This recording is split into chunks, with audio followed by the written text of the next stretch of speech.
우리 저러다 한번 인사 한번 하실까요? 사랑합니다. 축복합니다. 우리 인사하십시다.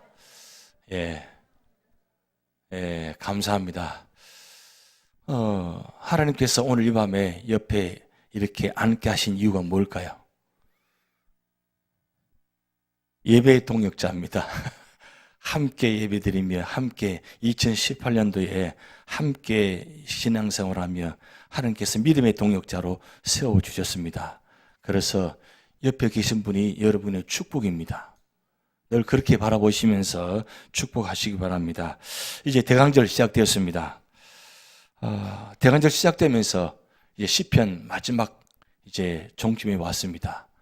이제 5편 남았는데 146편부터 150편까지는 사실은 한글로 묶고 있는 시편입니다. 그래서 이 시편 146편부터 150편을 할렐시라고 합니다. 할렐시. 할렐루야로 시작해서 할렐루야로 끝나는 겁니다. 할렐루야. 할렐루야. 할렐루야가 무슨 뜻입니까? 여호와를 찬양하라. 여러분, 시편 1편 1절 시작되는 단어가 뭔 줄 아십니까? 시편 1편 1절. 복 있는 사람은. 복 있는 사람이 어떤 사람인 줄 아십니까? 복 있는 사람은 결론적으로 여호와를 찬양한 사람입니다. 그래서 복 있는 사람은 언제나 입술에서 할렐루야가 나와야 돼요. 왜냐하면 하나님께서 가장 기뻐하시기 때문입니다. 그래서 시편은 시작과 끝이 바로 전체를 이야기하는 겁니다. 그래서 사실은 시편은 성경의 제일 중앙에 있는 책인데 이 시편을 왜 중앙에 배치했느냐? 하나님께서 우리 삶의 중심에 어떤 중심으로 살아가느냐? 사실 우리는 복 받기를 원하잖아요. 근데 복을 받으려면 전제 조건이 있습니다. 할렐루야 하셔야 됩니다. 할렐루야 하시면 복 받는 사람이에요. 그래서 내가 이미 할렐루야 선포하면 내가 이미 복 받는 사람이 되는 거예요. 내가 입술로 찬양하고 내가 입술로 말씀을 선포하고 내 입술로 기도하면 그 삶의 자리가 어떤 사람이 되느냐? 복 있는 사람은 악인의 길을 따르지 아니하고 오만하는 자의 자리에 앉지 않고 오직 이와 율법을 주야로 묵상하는 자로다. 그러니까 복 있는 사람은 언제나 악한 길을 걸어가는 사람이 아니라 말씀의 길을 걸어가는데 그 말씀의 길을 걸어가면서 그 입술 속에서 뭐가 나오느냐? 찬양이 나오는 거예요. 그래서 시편 1편 복 있는 사람, 시편 150편 할렐루야. 이게 우리 인생의 시작과 마지막 점이에요. 시작은 우리가 복 있는 사람이 아닙니다. 우리는 원래 어떤 사람이에요? 복 있는 사람이 아니라 죄 많은 사람입니다. 근데 죄 많은 사람이 예수 그리스도를 말미암아 구원해 주셔서 우리가 복 있는 사람이 되셨습니다. 그래서 성탄절은 우리를 위해서 복 있는 사람을 세우시기 위해서 오신 겁니다. 별로 반갑지도 않고 기쁘지도 않고 오시는지 오시든 말든지 그냥 그렇게 지내시면 안 돼요. 왜냐하면 이 성탄절마다 내가 복 있는 사람 되게 하기 위해서 오신 거예요. 내가 복 있는 사람이에요. 아직도 내가 복 있는 사람이 아니라고 생각하세요? 자, 여러분 가슴에 손을 얹고 나는 복 있는 사람이다. 아이고, 그래가지고 복 있는 사람 되겠어요? 나는 복 있는 사람이다. 그렇다고 가슴을 너무 치지 마세요. 중요한 건 내가 예수 그리스도를 말미암아 내가 복 있는 사람이에요. 그럼 복 있는 사람은 뭘 하느냐? 할렐루야 하는 거예요. 그래서 시편 1편과 시편 150편 이렇게 묶어 놨습니다. 그런데 시편 150편만 기록하기는 이 할렐루야가 너무 적은 거예요. 그래서 146편부터 150편까지 할렐루야 해서 할렐루야, 할렐루야, 할렐루야 해서 150편까지 그렇게 기록된 거예요. 그런데 이 시편 146편은 언제 기록이 되느냐? 제가 유인물을 나눠드렸지만 그 내용에 보면 포로 귀환 후에 성벽을 세우면서 그 가운데서 많은 어려움이 있었습니다. 1차 포로 귀환 때 누가 주도적으로 이 포로 귀환 인솔자가 누군지 아십니까? 스룹바벨입니다. 여러분 성전이 3번 세워졌는데 첫 번째 성전은 솔로몬 성전, 두 번째 성전은 1차 포로 귀환하면서 인솔자인 스룹바벨이 와서 스룹바벨 성전을 세웠습니다. 그리고 세 번째는 헤롯 성전입니다. 이 헤롯 성전이 지금 현재 예루살렘의 통곡의 벽만 남아있는 그 자리가 바로 헤롯 성전의 자리입니다. 근데 중요한 건 이 스룹바벨 성전을 세우기 위해서 이 스룹바벨, 그 다음에 포로 이후에 그 선지자들이 학개, 스가랴, 말라기. 여러분, 예언서의 제일 마지막 책이 학개, 스가랴, 말라기입니다. 이 포로 귀환 이후에 활동한 선지자들이에요. 이 학개, 스가랴, 말라기 이 세 번 중에서 학개, 스가랴가 이 시편 146편, 147편을 기록했지 않겠나 이렇게 추정합니다. 아직 정확은 아닙니다. 그런데 이 학개, 스가랴가 이 포로 귀환 후에 와서 성전을 세우고 성벽을 세우면서 그들이 굉장히 많은 어려움이 있었습니다. 그런데 그 가운데 성전이 세워지는 모습 보면서, 성벽이 세워지는 모습 보면서 이 학개, 스가랴가 하나님을 찬양하는 거예요.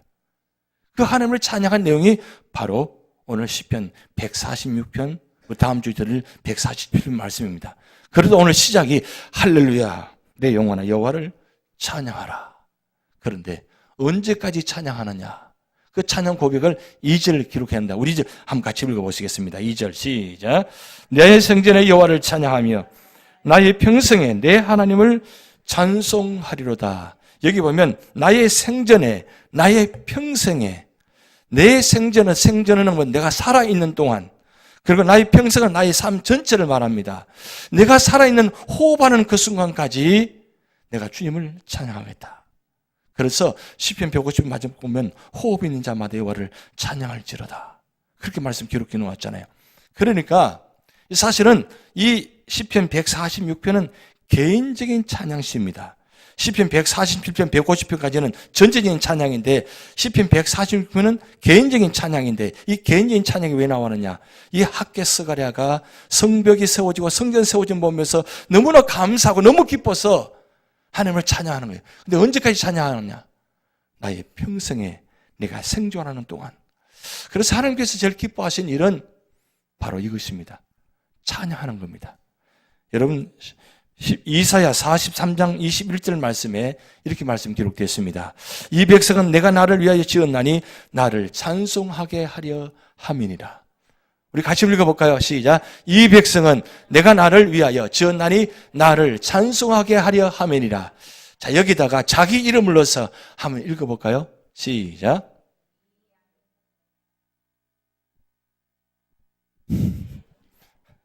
갑자기 어디에 이름을 넣어야 될지 헷갈리시죠? 이 백성은 내가 나를 위하여 지었나니, 이건 내가 나는 다 하나님이십니다. 그리고 나를 찬송하겠다 하나님이십니다. 그러면 이 백성이 누구예요? 바로 여러분이에요. 내가 누구가 내 이름을 넣어서 내가 나를 위하여 지었나니. 자, 그렇게 읽어봅니다. 시작.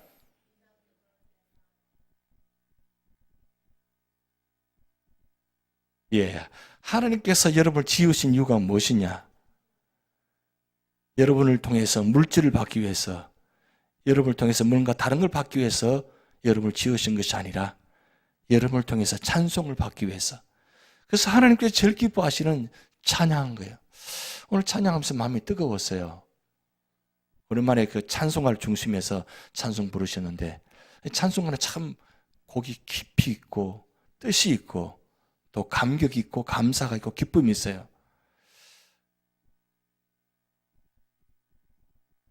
주 날개미 내가 편안히 쉬네. 저는 거기서 살리라 하지 않고 여기서 살리라고 불렀어요. 거기는 어디입니까? 거기는 천국이에요. 근데 거기서 천국에서 편안히 사시려면 여기서 편안히 사셔야 돼요. 여기 찬양하는데 마음이 불편하시면 안 되잖아요. 여기 찬양하시면서 여기가 참 여기 너무 좋사오니 여기에서 찬양하면서 기쁨이 부르는 찬양하는 순간에 어느 순간 자기도 모르게 거기가 계세요. 그러니까 찬양 부르는 순간에 내가 여기서 찬양하는데 유지연합 장로교회 수예배에 와서 찬양하는데 찬양하는 순간에 어느 순간에 어디로 옮겨주세요? 천국에다 옮겨주세요. 천국은 내가 가야만 천국 가는 것이 아니라 내가 찬양하는 가운데서 하나님께서 나에게 임재하세요. 내가 천국 가야만 하나님 만나는 것이 아니라 내가 찬양 부르는 가운데 예배 드리는 가운데 하나님 임재하세요. 임재하셔서 나와 함께 계세요. 그럼 그 자리가 바로 천국이에요. 왜 천국에 계시면서 왜 기쁨이 없어요? 천국에 지금 하나님 함께 계시는데 내 찬양을 받으시는데 왜 슬퍼요? 마음이 답답해요. 물론 우리 삶의 자리가 마음이 답답하고 힘듭니다. 그렇지만 내가 찬양하는 그 순간에 주님께서 내 마음속에 임재하세요. 성령께서는 이미 내 마음속에 임재해 계시잖아요. 그런데 성령을 통해서 성부, 성자 그분이 내 찬양을 받으시는 거예요. 받으시는데 천국에서 받으시는 것이 아니라 이 자리에서 나를 받으시는 거예요. 찬양만 받으시는 것이 아니라 나의 삶의 전체를 다 받으시는 거예요. 그래서 여러분 찬양 부르실 때, 찬양 들으실 때 하나님 나의 전부를 받으신다. 그래서 찬양 부르실 때 그냥 찬양 부르시는 것이 아니라 온 마음을 다해서 찬양하세요. 왜냐하면 나를 전부를 받으시잖아요. 1%만 받는 것이 아니라 나를 전부를 받기를 원하세요. 근데 나는 99% 안 드리고 1%만 드려요. 여러분 그래서 찬양 부르실 때 좀 힘드시더라도 옥타브 낮춰서 부르지 마시고 원음대로 불러보세요. 원음대로. 그래서 이 악보를 띄우는 거 있어요. 다른 교회는 악보를 띄우지 않고 가사만 띄워요. 저는 그걸 좀 마음 불편해요. 왜냐하면 작곡자가 얼마나 심혈기로 은혜 받아서 작곡했는데 그 음정이 있는데 그렇잖아요. 물론 다 아는 음정입니다. 그런데 그건 한음 음정이 신앙 고백이거든요. 거기다 가사를 붙였거든요. 그러니까 가사와 음정이 같이 가는 거예요. 그래서 부를 때마다 만약에 그렇게 부르다가 한 옥타브 낮춰버리면 이 작곡자에게 어떻게 되겠어요? 얼마나 죄송해요. 그러니까 원음대로 부르셔야 돼요. 그래야 이 찬양이 발전되고 그리고 자꾸 좋아지는 거예요. 왜 그렇게 불러야 되느냐? 하나님이 나의 찬양을 온전히 받기를 원하세요. 여기 나의 생전에 나의 평생에 이 말씀은 내 모든 삶 전체를 하나님은 받기를 원하세요. 몸은 여기 와 있고 마음은 저 집에 가 있어. 나오면서 오늘 가스를 껐는지 안 껐는지 문을 닫았는지 안 닫았는지 지금 긴가민가 하죠. 요즘은 나오다가 다시 들어갔다가 또 껐다가 나왔는데 또 이상해. 또 다시 가봐. 그런 적 있죠? 저도 몇 번 있어요. 저도 좀 닮아가는 것 같아요. 여기 왔어요. 저도 모르게 이상해져 가요. 근데 중요한 건 이 자리에 와 계실 동안은 전적으로 하나님만 의지하는 거예요. 하나님께 맡기시는 거예요. 그게 시편 기자의 고백입니다. 그런데 3절 4절 보면 그가 그렇게 그 삶을 살아오면서 그가 겪어보았더니 그가 이렇게 고백해요. 3절 4절 우리 같이 읽습니다. 귀인들을 의지하지 말며 도울 힘이 없는 인생도 의지하지 말지니 그의 호흡이 끊어지면 흙으로 돌아가서 그날에 그의 생각이 소멸하리로다. 그렇게 믿었던 사람이에요. 그렇게 의지했던 사람입니다. 근데 하루아침에 돌변하는 거 처음 하셨죠? 세상에 어떻게 그럴 수가 있어요? 여러분 모르셨죠? 원래 그런데 원래 우리 모습은 그런 모습이 연약한 모습이에요. 왜냐하면 우리 속에 죄성을 갖고 있기 때문에 나도 모르게 전혀 다른 모습이 드러나는 것이 우리 인간의 모습입니다. 신앙생활을 얼마나 오래 했느냐 그게 중요하지 않습니다. 그렇게 오래 했으면 그냥 다 내려놓고 그저 할렐루야 해야 되는데 그게 잘 안 돼요. 이제쯤 되면 이만큼 됐으면 이제는 웬만하면 다 넘어가게 되고 웬만하면 다 보여 다 받아지고 웬만하면 그렇게 돼야 되는데 그게 잘 안 돼요. 그러다가 어떤 어려움을 당했는데 겪어보니까 또 그렇게 실족해요. 그게 우리 연약한 모습이잖아요. 오늘 이 시편 기자가 그렇게 고백합니다. 그렇게 믿었던 귀인들 의지하지 말라. 그리고 도울 힘이 없는 인생도 의지하지 말라. 사실은 사람은 의지할 존재가 아니라는 말씀입니다. 그렇다고 너무 사람을 믿을 사람이 못돼. 나는 사람 믿지 않을 거야. 그렇게 입술을 깨물면서 그렇게 말씀을 하지 마세요. 왜요? 그래도 믿음의 사람이 있습니다. 믿음의 동역자가 있습니다. 왜냐? 하나님 옆에 세워주셨잖아요. 중요한 건 우리 인간은 연약합니다. 영원하지 못하기 때문입니다. 우리는 약속합니다. 하려고 노력합니다. 그러나 영원하지 못합니다. 그렇지만 우리 하나님은 어떤 분입니까? 영원하신 분이라는 거예요. 그래서 시편 기자가 찬양의 출발이 인간으로서 출발했지만 사실은 초점은 어디냐? 하나님께 초점 가 있는 거예요. 하나님만 바라보는 거예요. 제가 거기 와서 포로 이후에 돌아와서 예루살렘 땅에 와서 보니까 그렇게 믿었던 사람, 믿을 수 있는 사람들이 많았는데 어느 순간에 다 도망가 없어요.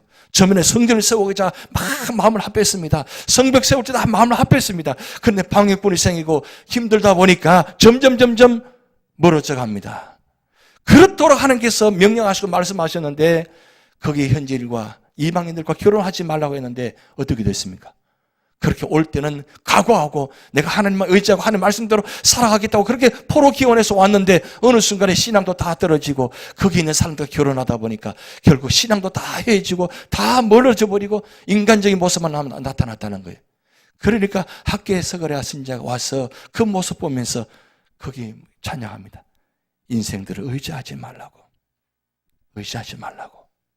그러면서 두 번째 5절부터 9절까지 말씀입니다. 우리 5절부터 9절까지 교독하시겠습니다. 제가 5절 있습니다. 야곱의 하나님을 자기의 도움으로 삼으며 여호와 자기 하나님에게 자기의 소망을 두는 자는 복이 있도다.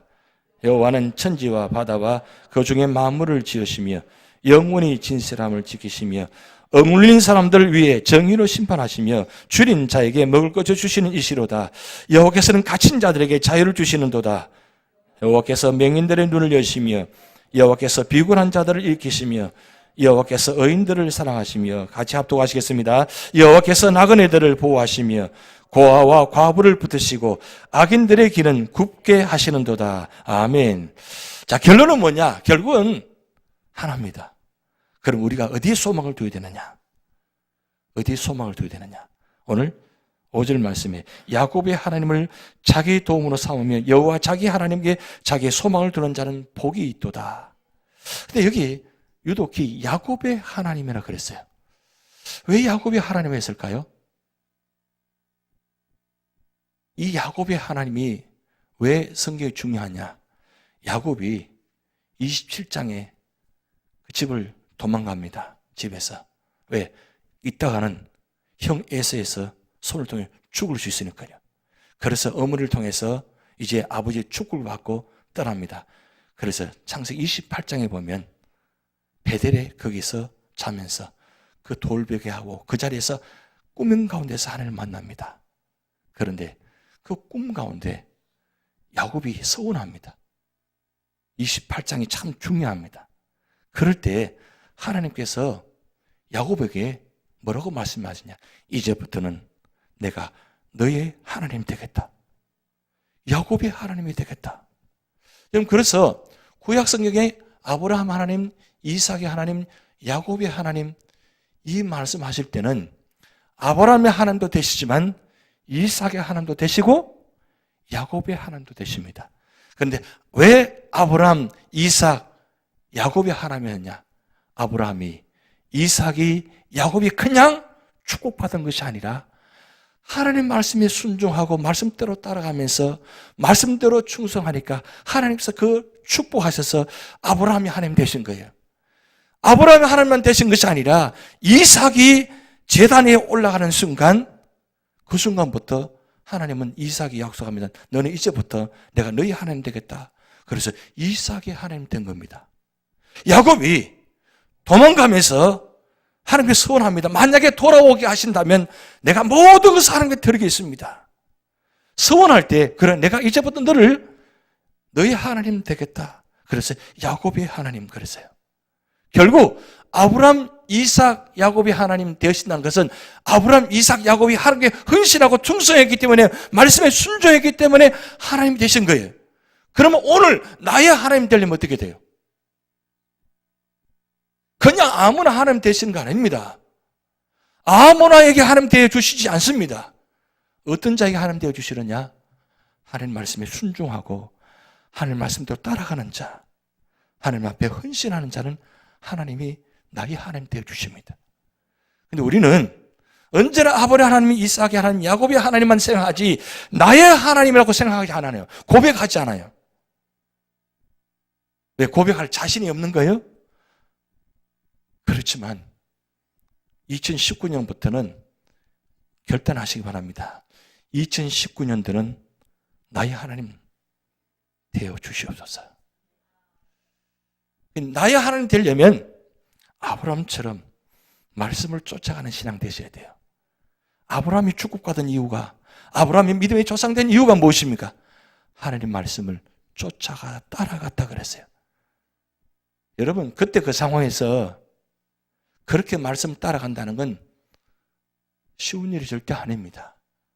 나이 75세에 그 말씀을 쫓아간다는 건 다 포기하고 따라간다는 뜻입니다. 그런데 아브라함은 다 포기하고 하나님 따라갔습니다.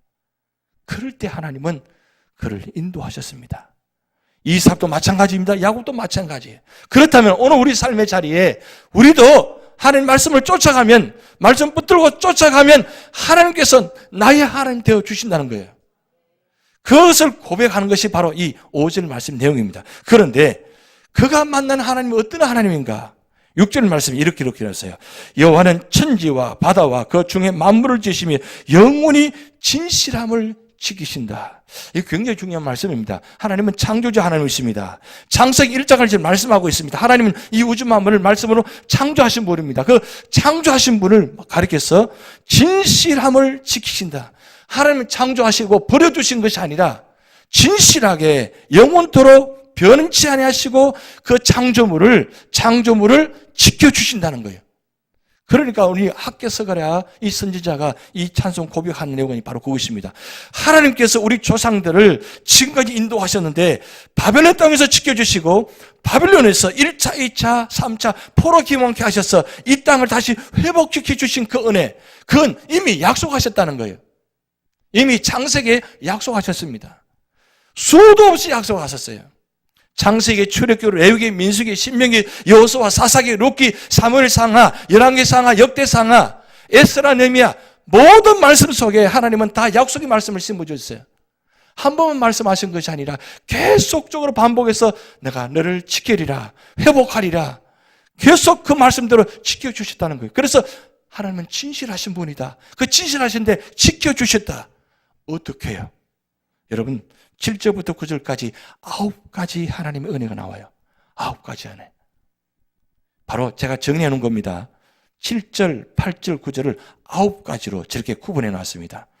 하나님의 은혜가 무엇입니까? 바로 억눌린 자를 정의로 심판해 주시는 거예요. 앞부분은 연약한 부분입니다. 우리 약한 모습들입니다. 그런데 하나님께서 역사하셔서 은혜를 주셔서 그 뒷부분에는 어떻게 해요? 이렇게 회복해 주셨다는 거예요. 이게 하나님의 역사입니다. 그런데 여러분, 이 말씀 보면서 어느 본문이 생각나지 않습니까? 며칠 전에 우리가 말씀을 들었는데 이사야 61장 1절 2절 말씀이 보이지 않습니까? 여러분, 이 말씀이 보여야 됩니다. 이 말씀 보면서 이사야 61장 1절 2절 말씀을 보셔야 돼요. 잠언 이사야 61장 1절 같이 있습니다. 시작. 주 여호와의 영이 내게 내리셨으니 이는 여호와께서 내게 기름을 부어사 가난한 자에게 아름다운 소식을 전하게 하리 하심이라. 나를 보내사 마음이 상한 자를 고치며 포로된 자에게 자유를, 갇힌 자에게 노임을 선포하며 2절 여호와의 은혜해와 우리 하나님의 보복의 날을 선포하여 모든 슬픈 자를 위로하되. 자, 여러분, 오늘 본 말씀과 이사야 61장 1절 2절 말씀이 연결되는 말씀이에요. 자, 그런데 놀라운 것은 이 말씀은 이사야 선지자가 선포한 말씀입니다. 그런데 이 시편 기자가 어떻게 알았을까요? 어떻게 이 말씀을 알았을까요? 결국 하나님이 어떤 분인가를 알았기에 하나님은 이르신 분이다. 그게 바로 구약 성경의 공통점 모습입니다. 하나님이 어떤 분인가? 하나님 내게 어떻게 다가오시는가? 그 말씀을 지금 기록해 놓은 말씀이에요. 그것도 9가지 모습으로. 이 9가지 모습은 사실은 우리 모든 삶의 자리에 다 연결되는 말씀입니다. 우리가 어떤 형편에 처해 있다 할지라도 하나님은 회복시키십니다. 왜냐하면 하나님께서 여러분의 하나님 되시기 때문입니다. 하나님 되시기 때문에 하나님 반드시 연약한 자를 회복시키십니다. 그리고 그 정도면 말씀을 끝나지 아니하시고 예수님을 보내셔서 예수님을 통해서 다시 한번 이 말씀을 확인합니다. 여러분 이사 61장 1절 말씀을 보면서 신약의 말씀을 보셔야 돼요. 어느 말씀입니까? 예수님께서 회당에서 이 말씀을 읽으셨어요. 지난주에 말씀드렸죠. 누가복음 4장 18절 19절 한번 같이 읽습니다. 시작.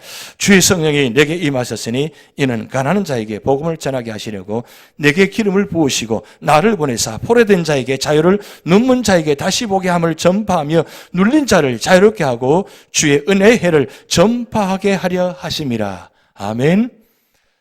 예수 그리스도는 구약의 모든 사건을 통해서 오실 준비하는 말씀드립니다. 그러면 구약의 이 모든 말씀은 예수 그리스도에 향하는 말씀입니다. 예언의 말씀입니다. 근데 그 말씀을, 예언의 말씀을 신약에 오서 직접 이루신 말씀을 본인이 이 말씀을 찾아서 읽으면서 이렇게 말씀합니다. 내가 이렇게 하노라. 내가 이렇게 할 것이다. 이 말씀이에요. 그러면 우리가 예수 믿는 사람들은 우리 삶의 자리에 이런 연약한 모습이 있으면 어떻게 됩니까? 예수님께서 우리 삶의 자리에 찾아오셔서 우리를 회복시키십니다. 그게 바로 하나님 역사의 예수 그리스도의 역사입니다. 시편 기자를 통해서 찬양을 통해서 고백해 하시고 이사야 선지자를 통해서 예언케 하시고 그 예언의 말씀을 신약 성경에 예수님이 직접 오셔서 그 말씀을 읽으면서 내가 이렇게 말씀대로 예언대로 성취했다는 말씀하시고 그리고 실제적으로 삶의 자리에 오셔서 3년 동안 공생 기간 동안 3가지 사역하십니다. 회당에서 가르치시고 복음을 전파하시고 병든 자, 눌린 자를 고치시는 이 3가지를 사역하셨습니다. 그 사역의 역사를 오늘 또 성령을 통해서 역사하시고 계십니다. 그러기에 오늘 학계 서가랴 선지자를 통해서 주시는 이 말씀이 누굴 위해서 이 말씀을 주신 겁니까? 오늘 여러분, 저와 여러분을 위해서 주신 말씀이에요. 우리 삶의 자리에 이와 같은 모습들이 있다는 겁니다. 이럴 때 하나님은 우리를 바라보고 계십니다. 그리고 기다리십니다. 그리고 바라보고 하나님 믿고 의지하는 자에게 주시는 축복, 은혜. 그래서 결국은 마지막에 어떻게 해요? 승리하게 하신다는 거예요. 마지막에 실패로 끝나는 것이 아니라 우리는 반드시 승리합니다. 왜? 이미 결론이 나와 있습니다. 우리는 승리하게 되어 있습니다. 왜요? 예수 그리스도 이름으로 나아가기 때문입니다. 그래서 마지막 10절 말씀에 하나님의 영원한 통치를 말씀합니다. 우리 10절 같이 있습니다. 시온아 여호와는 영원히 다스리시고 내 하나님은 대대로 통치하시리로다. 할렐루야. 자, 우리 하나님은 어떤 분이고 영원히 다스리는 분이고 영원히 통치하신 분이다. 다스리고 통치한다는 말씀은 반복되는 말씀입니다. 다스리고 통치하신다는 것은 이 세상 모든 것을 다 주관하시고 섭리하시고 역사하신다는 거예요. 그래서 역사는 우리 인간의 역사가 아니라 하나님의 역사입니다. 결국 하나님의 역사를 만들어 가십니다. 2차 세계대전 때에 독일 한 지방의 지하의 한 벽에 이런 내용이 써져 있다고 합니다. 여러분 독일 2차 대전 때 얼마나 많이 힘들었습니까? 얼마나 많은 사람이 죽었습니까? 특별히 유대인들이 얼마나 많이 죽었습니까? 근데 그 지하 창고의 벽에 이런 내용이 있었다는 거예요. 이런 내용입니다. 태양이 구름에 가려 햇빛을 볼 수 없을 때에도 그 다음 장면 넘김이 있습니다. 나는 태양이 있음을 믿는다. 비록 내가 홀로 고독하게 살지라도 하나님의 사랑을 믿는다. 비록 하나님이 침묵하고 계실 때라도 나는 하나님을 굳게 믿는다. 굉장히 감동적이죠. 언제 죽을지 모르는 그 지하 캄캄한 그곳에서 그 벽에다가 흔적을 남깁니다. 어떻게 언제 죽을지 모릅니다. 언제 잡힐지를 모릅니다. 그런 상황 가운데도 이렇게 써놓은 거예요. 태양이 구름을 가려 햇빛이 볼 수 없을 때도 나는 태양이 있음을 믿습니다. 맞습니다. 구름이 가리면 태양이 없는 것처럼 보입니다. 그런데 올라가 보면 어때요? 태양이 그대로 언제나 밝게 되어져 있습니다. 태양은 24시간 365일 언제나 불이 밝혀져 있습니다. 왜 하나님께서 제일 먼저 빛이 있으라 하시고 이 태양을 제일 먼저 만드셨을까요? 하나님의 상징성입니다. 그때 만든 이후로 아직까지도 여전히 비추고 있습니다. 온 세상을. 그런데 우리는 어떻게 합니까? 지구가 도는 것이 아니라 태양이 돈다고 생각하잖아요. 태양이 도는 게 맞아요? 지구가 도는 게 맞아요? 지구가 도는 게 맞는데 언제나 태양이 올라온다. 그렇게 생각하잖아요. 근데 태양은 언제나 그 자리에 있습니다. 무슨 뜻입니까? 하나님은 언제나 그 자리에 계십니다. 그리고 언제나 비추시고 계십니다. 그러니까 그 캄캄한 지하에 있으면서도 그 어둠이 아니고 어둠 뒤편에 위에는 하나님이 계신 믿는 거예요. 그러면서 때로 내가 홀로 고독하게 살지라도 하나님은 나를 여전히 사랑하신다는 것. 여러분, 하나님 나를 사랑하신다 알고 계시죠? 하나님은 이미 사랑하시러 작정하신데 언제부터 작정하셨다고요? 창세전부터 작정하셨습니다. 누구를요? 나를요. 여러분, 어떤 말씀들도 감동이 잘 안 오잖아요. 야, 내가 창세전부터 하나님 나를 사랑하신다. 그러면 그 하나님 한 분 때문에라도 내가 사랑받는 존재고 내가 사랑받고 있고 그리고 살아가야 될 이유가 있죠. 왜? 하나님 나를 사랑하시니까. 이 우주 만물을 창조하시고 나를 지으신 그분이, 나를 위해서 이 땅에 예수님 보내신 그분이 나를 여전히 사랑하신다는 거, 이거 얼마나 감사한 일이에요. 근데 아직도 참 외로워요. 그래요? 외롭습니까?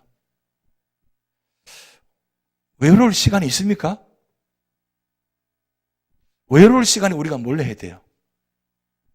찬양하시면 돼요. 아예 가사로 괴로울 때, 외로울 때. 그 순간을 찬양하시면 하나님 나와 함께 계시잖아요. 내가 힘들 때, 어려울 때, 내가 어떤 모습이든 간에 주님은 나를 사랑하셔서 회복시켜 주시는가. 오늘 그래서 시편 146편은 여러분을 위해서 지은 시편입니다. 나를 위해서 지은 시편이에요. 그렇기 때문에 오늘 이 말씀 꼭 기억하시면서 언제나 하나님은 침묵하시는 것이 아니라 하나님은 만들어가고 계십니다. 여전히 여러분이 알지 못하는, 그래서 지금 내가 앞에 놓여있는 그것 때문에 하나님 멀리 계시는 것 같고 침묵하시는 것 같고 나를 외면하시는 것 같고 그래서 화도 나고 원망도 되고 그렇죠. 그래서 하나님은 욥기 말씀을 기록하게 하셔서 욥을 보라고. 욥이 그렇게 당한 가운데도 내가 버리지 않았다고. 결국 욥을 통해서 하나님은 그렇게 기가 막힌 자리에도 하나님은 침묵하신 것이 아니라 하나님은 만들어가고 계신다는 것을 성경을 통해서 보여주시고 계십니다. 그러면 우리가 말씀 보면 말씀 속에 하나님께서 어떻게 역사하시는지를 그대로 다 말씀을 기록해 놓았어요. 그래서 우리가 말씀 보는 게 중요합니다. 2019년도 얼마 남지 않았습니다. 아직 일독하지 못했다면 일독을 완성하시고, 일독하지 못했다면 2019년들은 내가 반드시 일독하리라. 그렇게 한번 결단하시면서 나아가 보시기 바랍니다. 그게 소망이에요. 여러분, 2019년도 소망이 무엇입니까? 2019년도 아주 소박한 소망이에요. 아주 소박한 소망이 하나님 일독하게 하옵소서. 그리고 한 명 전도하게 하옵소서. 그게 아주 소박한 소망이에요. 그게 그런데 아주 소박한 소망인데 하나님이 제일 기뻐하시는 소망이에요. 시편 146편, 결국 이 세상을 주관하시고 나를 주관하시는 분은 하나님이십니다. 그걸 오늘 방점을 찍으면서 할렐루야 했습니다. 왜 할렐루야라고 끝냈을까요? 할렐루야는 아멘과 같은 의미가 있습니다. 아멘은 무슨 뜻입니까? 이미 이루어주신 줄 믿습니다. 그리고 이루어주실 줄 믿습니다. 라고 과거, 현재, 미래 모두는 믿습니다. 고백하는 거예요. 그게 할렐루야와 아멘이 같은 의미가 가지는 겁니다. 할렐루야, 내가 과거에도 찬양하고 현재도 찬양하고 앞으로 찬양할 것입니다. 왜요? 이 찬양한다는 것은 하나님을 믿는다는 뜻이에요. 하나님만 의지한다는 뜻이에요. 이 모든 일을 하시는 분을 내가 기쁨으로 감사하면서 찬양합니다. 찬양하는 자에게 하나님은 축복하십니다. 찬양하는 자에게 은혜를 주십니다. 찬양을 통해서 하나님을 회복시켜 주십니다. 여러분 언제 가장 빨리 치유되고 회복된 줄 아십니까? 찬양을 통해서 제일 빨리 회복됩니다. 찬양하면 내 마음속에부터 치유하기 시작합니다. 여러분 그래서 찬양할 때 한번 뜨겁게 찬양해 보시기 바랍니다. 뜨겁게 찬양하면 내 심령 속에 이런 모든 질병들이 성령의 역사로 말미암아 떠나가기 시작해요. 회복되고 치유되기 시작해요. 여러분 이 찬양을 저는 많이 치우고 체험 많이 했습니다. 가장 빨리 치유하실 때는 찬양할 때예요.